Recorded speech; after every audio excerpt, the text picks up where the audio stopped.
नमस्कार दोस्तों। वो कंपनी जिसकी एक रिपोर्ट ने भारत के अरबपति गौतम अडानी के करोड़ों के साम्राज्य की नींव को जी हाँ बुरी तरीके से हिला करके रख दिया था।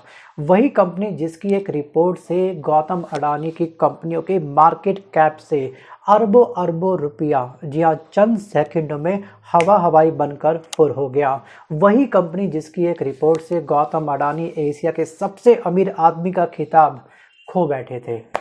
जी हाँ, मैं बात कर रहा हूँ उस कंपनी के बारे में जिसका नाम है हिंडनबर्ग रिसर्च कंपनी। जी हाँ, बीते कल के दिन उसने अपना बोरी बिस्तरा समेटने का ऐलान कर दिया है। सो गाइस, अरबपति गौतम अडानी के खिलाफ मुहिम चलाने वाली अमेरिकी फर्म हिंडनबर्ग रिसर्च ने अपना कारोबार समेटने का फैसला लिया है और इसके संस्थापक है नेट एंडरसन।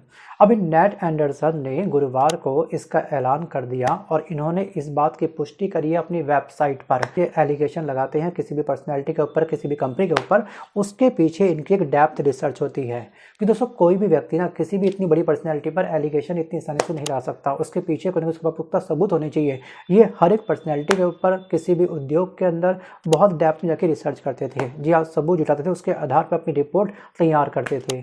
अभी बीते दोस्तों कुछ समय पहले इनकी रिपोर्ट जारी हुई थी, जिसके बाद में हमारी कहीं ना कहीं भारत की सियासी सरजमी के ऊपर जी हाँ बहुत बड़ी त्राहिमाम जैसी स्थिति बन गई थी। गौतम अडानी को लेकर के इन्होंने बहुत बड़ा एलिगेशन लगाया था। उसके बाद से चंद सेकंडों में शेयर मार्केट धड़ाम से नीचे गिर गई थी और उसके बाद से दोस्तों अब तक शेयर मार्केट तरीके से नहीं संभल पाई है और दोस्तों यही वजह है कि हमारे भारत की जीडीपी इस वर्ष काफ़ी डाउन रहने वाली है।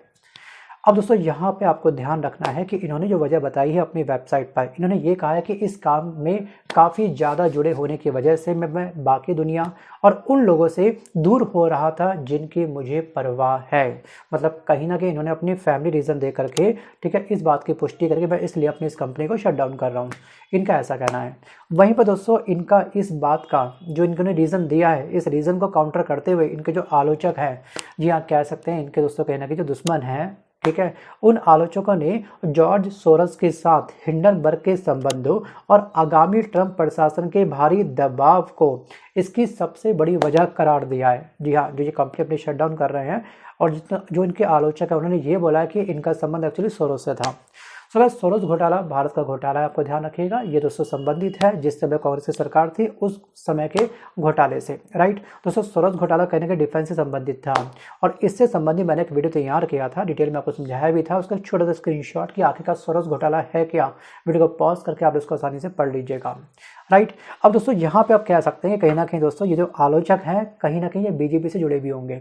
आपको दोस्तों पता होना चाहिए इस बात को बखूबी कि जो शीतकालीन सत्र अभी हमारा कुछ समय पहले संपन्न हुआ था, जिसमें मोदी अडानी भाई भाई, मोदी अडानी भाई भाई, कांग्रेस को दोस्तों यही जुमला हर शीतकालीन सत्र में हर दिन के अंदर यही चला, तो जिसकी वजह से हमारा शीतकालीन सत्र का जो हमारा आउटपुट था, जो रिजल्ट था, वो तरीके से नहीं आ पाया। क्या हुआ, हर बार शीतकालीन सत्र क्या हुआ, ओम बिरला जी के द्वारा स्थगित कर दिया गया। जो भारत के जो अहम मुद्दे थे महंगाई को लेकर के, ठीक है, बीपीएससी प्रोटेस्ट, जो युवा इस समय लाठी खा रहा है उसको लेकर के, कांग्रेस इस समय जो बॉर्डर पर, ठीक है, जो इस समय अनशन पर बैठे हुए हैं बहुत बड़े किसान वगैरह जो धरना दे रहे हैं, वो तमाम मुद्दे हमारे क्या हो गए, इस शीतकालीन सत्र में धराशायी हो गए। केवल किस वजह से, केवल कांग्रेस के जीत की वजह से कि अडानी के ऊपर एक्शन लो, अडानी के ऊपर एक्शन लो, मोदी अडानी भाई भाई, मोदी अडानी भाई भाई।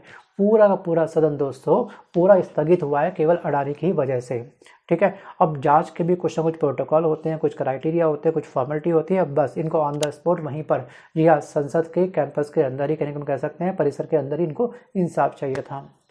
वापस हम दोस्तों टॉपिक की तरफ। अब यहाँ पे आपको ध्यान रखना है कि यहीं पर इस खबर के आने के बाद अडानी समूह के जो सीएफओ हैं उन्होंने भी काउंटर किया। भाई कॉमन सी बात है, इतने समय से हिंडनबर्ग हमारे पर निशाना साध रहा था, हम चुप्पी साधे बैठे हुए थे, अब आया ऊँट पहाड़ के नीचे। जी हाँ, अगर हिंडनबर्ग दोस्तों कंपनी बंद हो रही है तो पक्का एक ना एक तो रिप्लाई पक्का बनता है।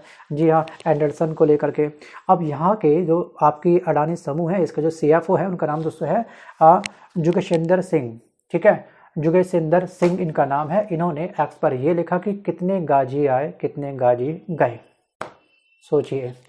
और आपको ध्यान रखना है कि हिंडनबर्ग की रिपोर्ट के बाद ना जो यहाँ पर अडानी ग्रुप के शेयर एक दिन में बहुत बुरी तरीके से धराशायी हो गए थे। सो अब आपको एक बात और ध्यान रखनी है कि ये जो आपके कांग्रेस है, जो बीजेपी पार्टी है, ठीक है, कांग्रेस ने किया था सोरस घोटाला। बीजेपी का सबसे बड़ा सहयोगी दोस्तों क्या है इस समय, जो गौतम अडानी है, वो लगातार बीजेपी के सपोर्ट में है। तो इन दोनों पार्टियों के बीच में, बीजेपी और कांग्रेस के बीच में हमेशा सर फुटबॉल चलता रहता है। जी हाँ, इन दोनों पार्टियों के बीच में क्या है इस समय, सास बहू का रिश्ता बना हुआ है, टॉम एंड जेरी का रिश्ता बना हुआ है, जूतन पैजान हमेशा चलती रहती है। अभी दोस्तों दिल्ली में 5 फरवरी को, जी हाँ, विधानसभा चुनाव है। अभी एलिगेशन का फेस्टिवल दिल्ली के अंदर चलने वाला है, माइक के माध्यम से, पोस्टर के माध्यम से, रैली के माध्यम से, या भी किसी अदर जुमले के माध्यम से। अब कांग्रेस ने गुरुवार को ये कहा है कि हिंडनबर्ग रिसर्च जो एक कंपनी है, इसके बंद होने का मतलब ये बिल्कुल भी नहीं है कि तमाम, जी हाँ, जो अडानी है उनको क्लीन चिट मिल चुकी है। जी हाँ, उनके ऊपर लगे हुए जो भी एलिगेशन है, कहीं ना कहीं दोस्तों हम उस पर अपनी कार्रवाई जारी रखेंगे। जी हाँ, इसको लेकर के हम लोग आवाज़ उठाते रहेंगे। कांग्रेस ने साफ साफ ये बोला है। और वहीं पर बीजेपी ने कांग्रेस नेता राहुल गांधी पर निशाना साधते हुए ये सवाल किया है कि क्या अब उन्हें हिंडनबर्ग रिसर्च की बंद हो चुकी दुकान का ठेका मिल चुका है। अब क्या केवल कांग्रेस ही, जी हाँ, रिसर्च करेगी, सर्च करेगी हमारे ऊपर कि हम किसका सहयोग कर रहे हैं और क्यों कर रहे हैं, कितना मुझसे ले रहे हैं, कितना उसको दे रहे हैं, वगैरह वगैरह।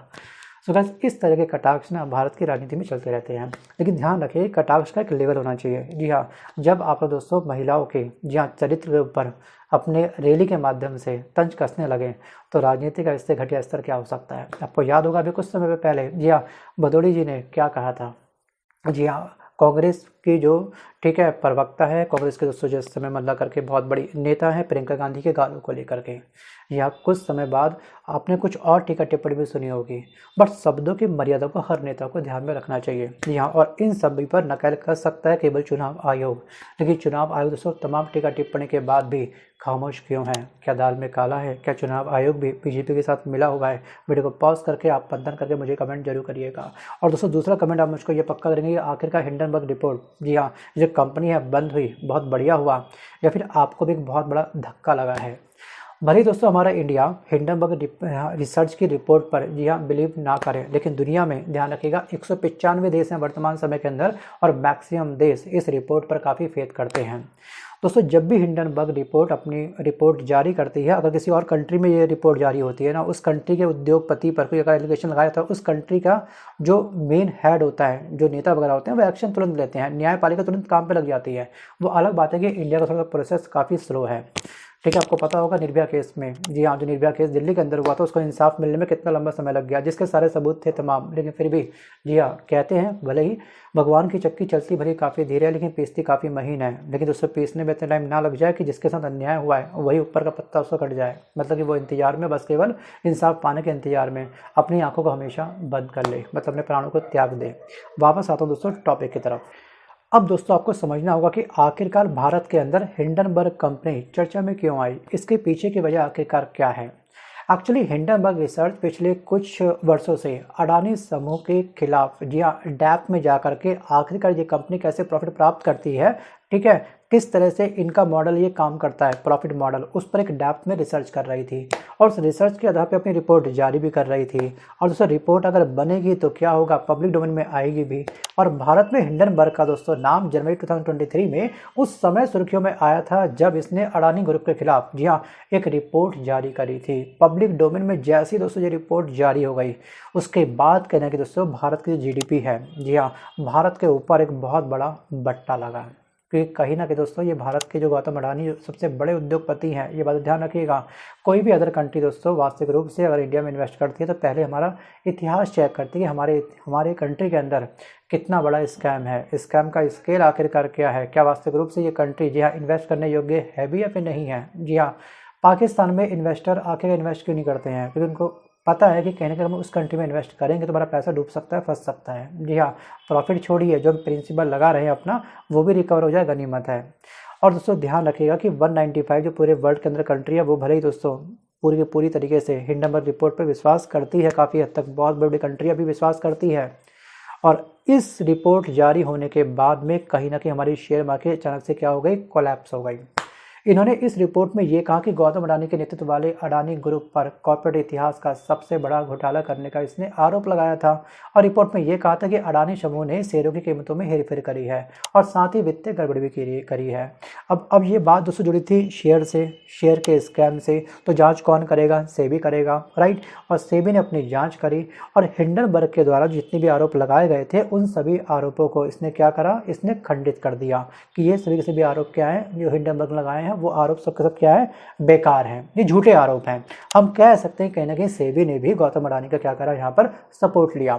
लेकिन इस रिपोर्ट के आने के बाद अडानी समूह के शेयरों में 150 अरब डॉलर की गिरावट आई थी और रिपोर्ट आने के बाद दुनिया के चौथे सबसे अमीर जो गौतम अडानी है उनका जो स्थान था वो धड़ाम से नीचे गिर गया, जस्ट लाइक शेयर मार्केट के समान। जी हाँ, अब ये पहुंच गए हैं 20वें स्थान पर, आपको ध्यान रखना है। और इसके अलावा हिंडनबर्ग ने सेबी के चेयरमैन माधवपुरी बुच हैं, जी हाँ, माधवपुरी बुच के ऊपर भी एलिगेशन लगा दिया और उनके जो पति हैं धवल बुच पर हितों के टकराव का आरोप लगाया था। अब इस बात की पुष्टि कहीं ना कहीं दोस्तों यहाँ पे इनके न्यूज़ आने के बाद, जी हाँ, कांग्रेस ने जो अपने प्रेस कॉन्फ्रेंस थी उसमें अपने सबूत दिखाए थे, उसका स्क्रीनशॉट मैंने आपको यहाँ पे अटैच कर दिया है, अब देख लीजिएगा। सो गाइस, ये ऐसा पहली बार नहीं हुआ कि हिंडनबर्ग ने बस केवल एक ही पर्सनैलिटी को चुना, इंडिया के अंदर गौतम अडानी को चुना, बस उसके ऊपर एलिगेशन लगा दिया। नहीं, इससे पहले भी कई बार दोस्तों बहुत फेमस पर्सनैलिटी के ऊपर हिंडनबर्ग की रिपोर्ट, जी हाँ, जारी हुई थी, जिस पर उन्होंने क्वेश्चन मार्क अदर पर्सनैलिटी में भी कई बार ये लगा चुके हैं। और किसी भी फेमस पर्सनैलिटी के ऊपर, किसी भी कंपनी के ऊपर एलिगेशन लगाना इतना आसान काम नहीं होता है, ध्यान रखिएगा। अगर हम एक आम इंसान किसी भी व्यक्ति के ऊपर दोस्तों हम एलिगेशन लगाते हैं ना, तो वो कभी भी हमारे ऊपर मानने का दावा कर सकता है, ये बात आप ध्यान रखिएगा। लेकिन इनके दोस्तों रिसर्च, जिनके पास सबूत थे, उस सबूत के आधार पर बड़ी कंपनियां भी इनका कुछ खास अब तक नहीं बिगाड़ पाई। अब यहाँ पे हिंडनबर्ग ने अडानी के अलावा, जी हाँ, कई कंपनियों पर अपनी रिपोर्ट जारी करी थी, ठीक है, जिसमें आपका निकोला भी है, कारवान भी है और भी कई सारे बड़े बड़े उद्योगपति इसमें शामिल हैं। और एंडरसन का ये कहना है कि उनके काम से लगभग 100 लोगों पर कार्रवाई हुई थी। मतलब कि हमने जो रिपोर्ट जारी करी है, हमारी रिपोर्ट पर काफ़ी सारी कंट्रियों ने फेथ किया है। उस रिपोर्ट के आधार पर उन्होंने जब जाँच करी है तो वो व्यक्ति क्या हुए? दोषी पाए गए हैं। हिंडनबर्ग रिसर्च, ध्यान रखेगा, ये जो कंपनी है ये एक इन्वेस्टमेंट फर्म है और हिंडनबर्ग का नाम आते ही एक और शब्द हमारे जहन में आता है, वो है शॉर्ट सेलिंग। अब ये क्या होता है ये आपके लिए जानना बेहद जरूरी है। सो गाइस, शॉर्ट सेलिंग एक ट्रेडिंग प्रैक्टिस होती है, ठीक है, ट्रेडिंग करने का एक तरीका होता है जिसमें शॉर्ट सेलर उधार के शेयरों को आगे बेच देता है और फिर उन्हीं शेयरों को कम कीमत पर खरीद करके मुनाफा कमाता है। जैसे कि आम कोई व्यापारी करता है, अगर आपके यहाँ कोई सब्जी वाला आता है, सब्जी ले लो, या फिर कोई अन्य सामान ले लो वाला आता है, ठीक है, तो वो आगे से कम दाम में, ठीक है, सामान ला रहा है और अपना मेहनताना आपसे ले रहा है, उसको थोड़ी से ज़्यादा रेट पर आपको बेच रहा है। ये चलता है, ये आटे में नमक है कहीं ना कहीं। वो अलग बात है कि कुछ लोग नमक में आटा चला देते हैं। अब यहाँ पर इनके ऊपर ये आरोप है कि हिंडनबर्ग अपनी रिपोर्ट से कंपनियों के शेयरों की कीमत गिरने पर, जब वो कीमत गिर जाती है, उस पर शॉर्ट सेलिंग से फ़ायदा उठाती है।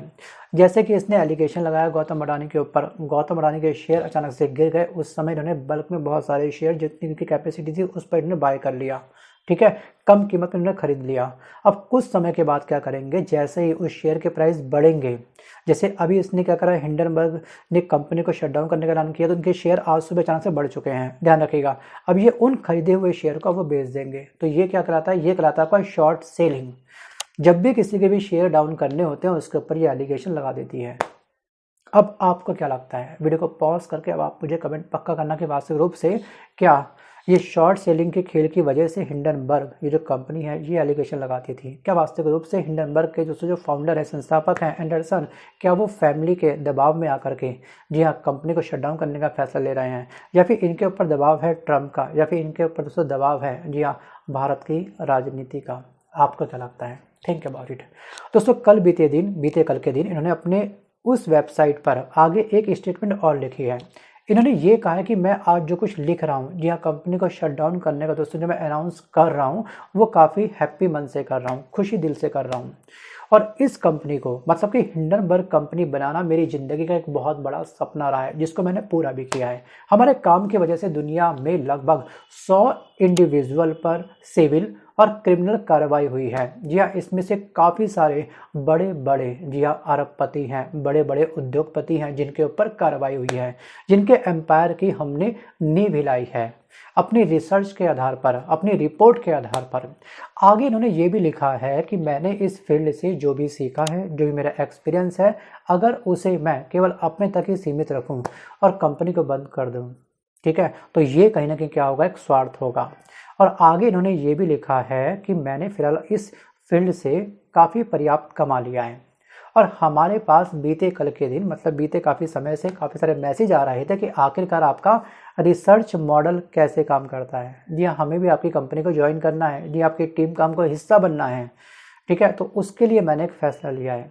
अब इन्होंने आगे ये लिखा है कि हम अपनी इन्वेस्टिगेशन कैसे करते हैं, हमारा मॉडल क्या है, ठीक है, और इनसे जुड़ी सारी चीज़ें और वीडियोस मैं अगले 6 महीने में रिलीज़ करूँगा। तो दोस्तों ये सबसे बड़ा इनका अनाउंसमेंट है। इन्होंने आगे ये भी लिखा है कि मुझे ऐसी उम्मीद है कि जो मेरा, जी हाँ, जो मेरी हॉबी थी, जो मेरा पैशन था और मेरे पैशन को फॉलो करने वाले, सेम पैशन वाले जो अन्य लोग हैं, वो दोबारा से इस फील्ड में आएंगे और मेरी इस सपने की जो जर्नी है उसको लगातार आगे लंबे समय तक जारी रखेंगे, ठीक है। अगर आज मैं नहीं हूँ तो कोई नया बंदा यहाँ पे आएगा जो सच को उजागर करेगा। और इसके अलावा इन्होंने आगे दोस्तों माफ़ी मांगी है अपने दोस्तों से, अपने परिजनों से जिनको ये समय नहीं दे पाए, वगैरह वगैरह, राइट। अब दोस्तों आज के इस वीडियो में बस कर इतना ही।